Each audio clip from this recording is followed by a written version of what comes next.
So there's something that I've been sitting with for a while that I think is really fascinating. And pardon my voice, by the way. I had a massive healing session yesterday. I screamed my brains out, I cried my eyes out, and I punched a pillow, so I'm kind of sore right now. But something that I've been sitting with for a while that is really starting to just look more and more interesting to me. And I will paint this picture as best as I possibly can to make it make sense. Every single person experiences some type of trauma, and this usually happens earlier on in life, right? No child is, no child escapes childhood without any marring or scathing. It's just the way that it works, right? But the fascinating thing to me, and I've kind of been looking at this through a different lens that I think is actually a very fascinating lens, right? If you look at trauma in the sense that it's actually a distraction, because it kind of is. I mean, like, think about it this way.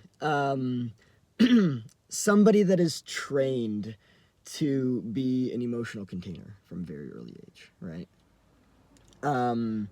They're actually being distracted from themselves and their own potential self-exploration and learning about themselves and all of this, that, and the other, right? So all of that time, they're actually missing out on becoming themselves, learning about themselves, and of course, individuating and differentiating, right? Dividing and separating from their, their mom, their dad, the people in their immediate environment, right? But when you're traumatized in that way, you gain a sense of awareness that is so highly empathic and attuned to other people and their emotions and their energy, right? That really fucking distracts a person from themselves. It really does. Just think about it. Like, having high attunement to other people, it distracts you from yourself. It distracts you from your own sense of personality and your own sense of development and growth and just understanding of your own sense of self-awareness, right? And so what's so fascinating to me now is that, like, yeah, a person can grow up and be conditioned and molded and trained that way. It doesn't mean that that's who they are. That's just what they learned, right? And I'm not here to claim, like, true or false self. I'm not. But what I am here to say is that just because a person is trained that way, is that what they actually want? Just because they're comfortable and familiar with and used to that way of living, does that mean that that's what they actually want? What a person is comfortable and familiar with and what they actually want could very well be two different things. And oftentimes I would argue that they do end up being two different things, right? So the subject of this video, the theme of this video is when you discover yourself beneath your trauma. Sometimes I look at trauma, it doesn't matter what type of trauma it is, but just trauma in general, and I look at it as kind of like, take it this way, right? Imagine somebody is in bed, right? They're underneath a cover and they're sleeping, right? Think of trauma as, and by the way, there are multiple covers over top of them, and I'm going to use the covers as a metaphor for the trauma, right? So there are multiple covers over top of them, and they are underneath. I actually really like that I use this metaphor because, in a sense, being asleep, being like trapped underneath the trauma and the layers of the conditioning, of the scathing, of the marring, it's fascinating. So the trauma is the blankets, it's the comforters, multiple layers, right? And it's like, to discover the self, you have to dig, you have to pull back the comforters, you have to pull back the covers and the layers and the, everything, and realize, oh, there you are, right? And it's not a good or bad thing, it's not a right or wrong thing. It doesn't mean that you're not real, it doesn't mean that you don't exist, it doesn't mean that you're fake, it doesn't mean any of this stuff. It's just like, when a person is traumatized, I would argue that the trauma usually ends up being somewhat of a distraction from themselves, right? It It's like a blindfold, right? Like if something happens to you in life that's traumatizing, it's distracting.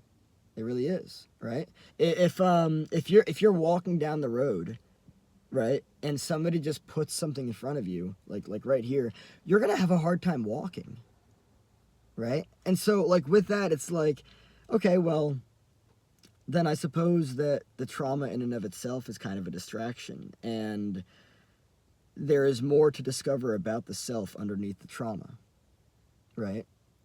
There are things that I've discovered that I do that I don't really want to do, that are based in trauma, right? And are much more of a distraction from me than anything else, right? And just really like seeing that for what it is and understanding what it means, it totally transforms the dynamic. So I've just become utterly obsessed, maybe not utterly obsessed, but I'm very fascinated by this dynamic of further learning about myself. And I've understood that I need to take a lot of time to myself in order to do this, which is what I did.